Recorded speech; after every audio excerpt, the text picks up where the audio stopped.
Hiya, I'm Emily Newton-Dunn. We're here at Criterion Games in Guildford to find out how Airblade was made.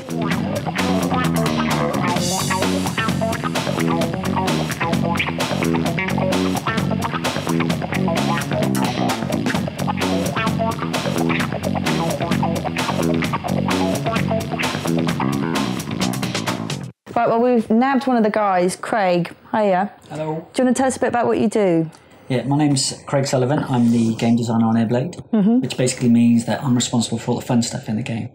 Fantastic. So, I have a bit of a hand in level design, the way the player moves, the control system, all of the tricks, the different player modes and stuff. I basically get to kind of control what the player experiences and how much fun they have when they actually sit down and start playing the game. So it's a pretty cool job. Excellent, definitely. And tell us a bit about Airblade then. So Airblade is a next-generation boarding game. Basically, by next generation, we kind of mean that it's a step up from snowboarding, skateboarding games that are around at the moment. Obviously, the fact that it's set on an Airblade rather than something that's in contact with the floor. A hoverboard. Yeah, a hoverboard. You know, it's kind of like the Back to the Future thing that everybody's seen. You know, we've watched that video quite a lot of times. We've all waited for, but never, appeared. I mean, that's kind of one of the main things we wanted to try and pick up on is the fact that everybody we show the game to always thinks about the Back to the Future section. Say, right, obviously you can grab onto the back of cars and you can kind of drive over water and things like that. So, but there's much more to this game than just stunts, particularly in the single player mode. Yeah, I mean the main mode of the game is story mode, which I think you were playing earlier. Had a little go. Yeah, just a little bit. Near 5 minutes. You play it a little bit more later. Yeah. So that's one of the main differences between our game and a lot of the other games around at the moment is that we wanted to kind of bring something fresh and something new to it in terms of with the storyline. You've obviously got a start and a finish to the game. Yeah. And kind of when you start a level, you have a little bit of the story is unraveled to you, and it basically gives you more of a reason so that when you're playing through a level, I don't just have to kind of drive around and do loads of crazy stunts just to get some points for absolutely no reason whatsoever. In say level 2 of our game, it's all based around the fact that there's people who you've stolen the board from, and they're trying to get the board back from you. They're trying to hunt you down. So they've got guards who are out to kind of catch you on the sidewalk and stuff. They've got surveillance vans tracking you down. They've got surveillance cameras and all of these kind of things. Are basically there to impede your progress through the game. So you've got to take them out. And that's the whole kind of that section of storyline just for level 2. How have you kind of approached the learning curve on Airblade? We did a lot of tests, a lot of focus tests with people where we just gave them the controller, got them to drive around and started out really easily and really simply. So the difficulty curve actually starts out very, very shallow. So and as you progress through, it goes up just a small bit at a time. What's your favourite bit? I like any part of the game where you can go into a set of movements or a combo that lasts for, say, 30 seconds to a minute. You can actually get off the floor for that amount of time, and you can do moves and you can kind of show people stuff that they will never see in any other game. And, it's just it brings home the fact that the mission we started out with to try and make it so that you could show someone for 10 seconds, this is what you can do if someone gave you an Airblade and you went outside now. Yeah. You can do this, you can spin around lampposts and you can kind of go crazy and you can hang onto the back of cars and stuff. This is what you can do in this game, and that usually inspires people to say, right, I want to be able to do what you've just done there. Absolutely. Fantastic. Thank you very much, Craig. Thank you. So we nabbed Ed. Hiya, Ed. Hi. Can you tell us what you do here? I'm the lead artist on Airblade, so I had to set the style and the tone of the game. There are quite a few of you working on the game, and it is story-led, so it's obviously quite character-driven and things. How hard do you find it to actually interpret other people's ideas? I think one of the things you have to do is to set the style fairly early on, and then when people can see that the style's a certain way, then they kind of buy into it. And so what we did was we concentrated on getting one level up and together, so that we could really say, well, that is what the game is. That's what it's all about. And once you've got that, everyone can buy into that from, all their different directions in terms of, the programming, in terms of the art, and in terms of the game design. I was just thinking it must be quite complex because the game is played over so many levels, and you really do. You can sort of jump from one pole, do a spin, and jump to the next pole. How did you kind of work out all the different routes that could be taken? Yeah, well, one of the things we wanted to put into the game was a kind of a skill base over height. So you can kind of ride around on the ground and just do low grinds and all that kind of thing. That's all there.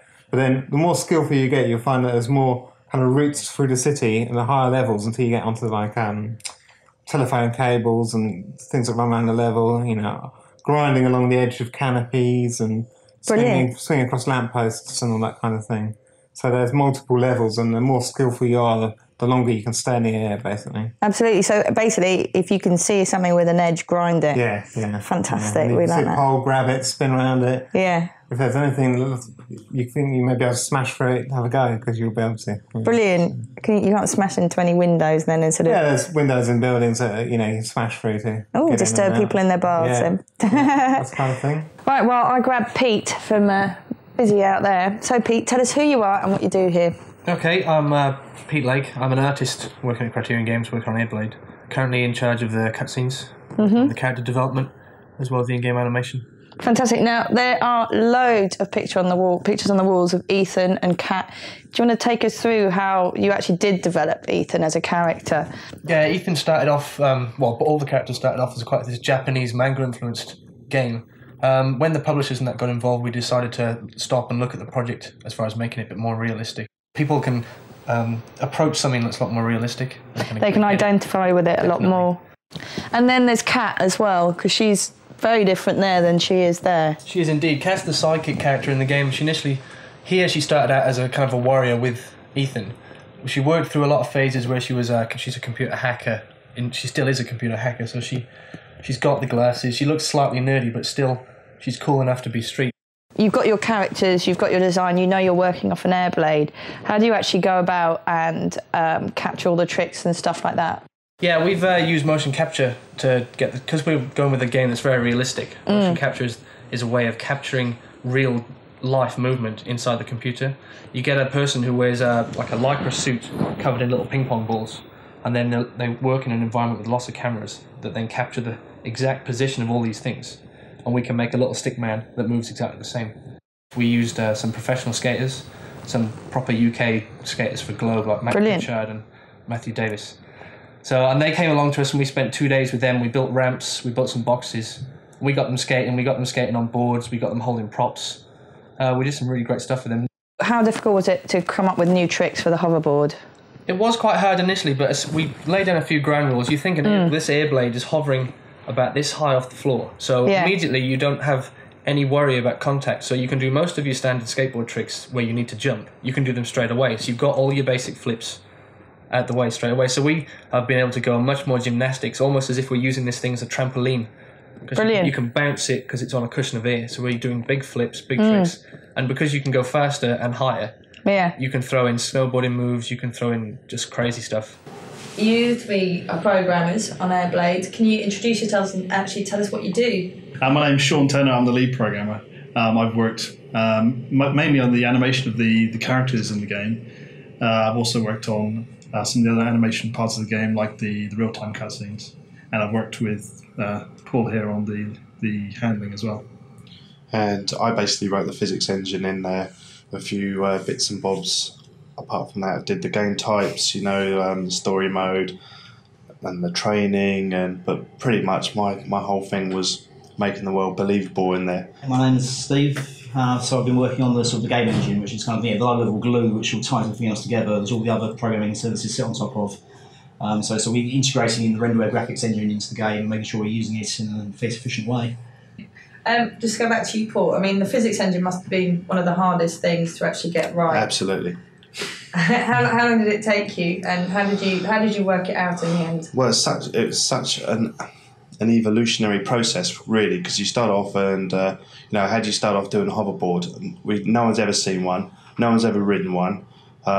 Realistically, if one existed, you wouldn't really want to be on it because it'd just be so unstable. I mean, there's just nothing to stop you. As soon as you start rolling down a hill, that is it. You would never ever stop. It's something we realised right at the start of the project, wasn't it? That either this is going to have to be a model that we're going to have to not make realistic, we're going to have to make it as playable as possible, not basically any kind of realism thing. And there's a new kind of tool that you can use, the performance analyzer. Can you tell us what it is and how it's helped you? It's effectively it's a logic analyzer that looks at all the bits that's going on the PS2 at once and shows you cycle per cycle exactly what's happening. And so, whilst it's easy enough to understand what any one bit's doing at any given time, it's really hard to get the big picture. Where the performance analyzer comes in, it lets you see all those bits at once and exactly how they're related to each other. So you can see if there was like one bit was stalling on one of the others, if there was a bottleneck somewhere slowing the rest of it down. So you can identify those problems and change it slightly so that all the things are running together rather than waiting for each other. And how long does it actually take you to sort of work out the codes and things like that? Because obviously, I mean, it's a continuous process because right up until the game's released, you're going to be looking for the bugs and all those kinds of things. But essentially, from setup, what are the different stages that you have to go through? Well, it's quite interesting because we had a prototype game with essentially all the essential elements that the game has today within, I think it was 6 weeks from design. We did a prototype. We just hacked it all together. We're using renderware so we could get the rendering really quickly, and we had a board. I think we did have a character on a board. We could grab poles, do tricks, grind edges. I think we even had cars on it as well, didn't we? I think we did. We put it together really quickly, 6 weeks, and we had like a prototype game. Right, I grabbed Stephen. So Stephen, hiya. Hi. What are you doing here? Well, we're doing it right now. Right here, right this minute. No. What's your role in the Airblade? I'm the head of the audio for Criterion Games, and my role is to oversee all the audio content for the game and to work with my team of guys into making it all happen in terms of speech, music, sound effects. So you did all the music for Airblade as well? Yeah, we spent quite a long time, probably since about January, writing music for Airblade. I've written it with a co-writer, a friend of mine called Steve Emney, a guy who's been in the industry for a long time. I've done a lot of work with. We worked together pretty much through every track there was. Did you see the sort of tracks that you were putting the music to first, or did you kind of have an idea of the way you wanted it to go?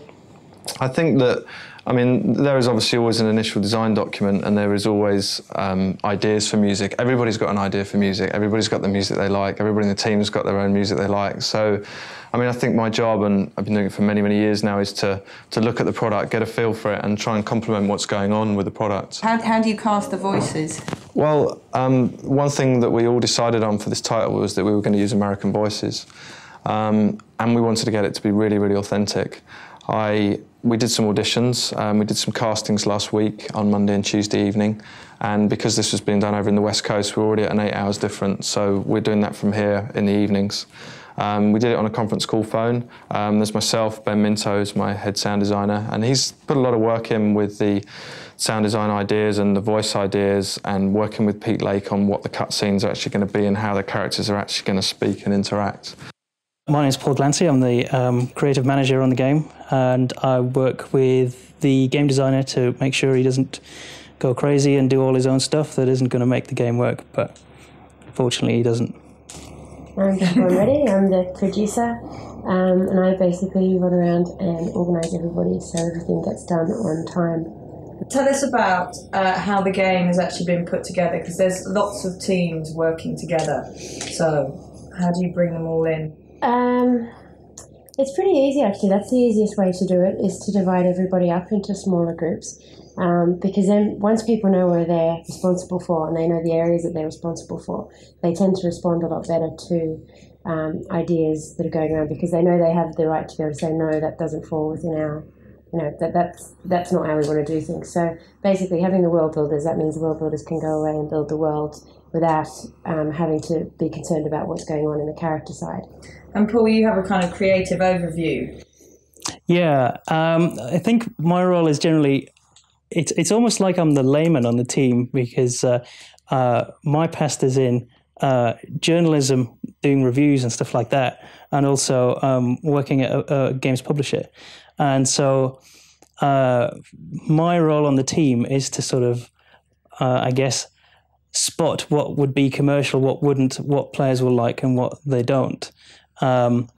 So that kind of runs into art, gameplay, even audio. So where did the name Airblade come along from? Well, the game was originally called Stunt Squad, but the game was quite a little bit different then. We had cartoony. Yeah, it was kind of cartoony. It was a bit younger, and Stunt Squad does sound a bit sort of 70s cartoon series. we decided for Airblade when the game had evolved a little bit, so that it looked a bit older, a bit more realistic, and basically Airblade just sounds a lot cooler. So that was your sneaky peek at the making of Airblade. Hope you enjoyed it. Now stop watching this, get out there and play it.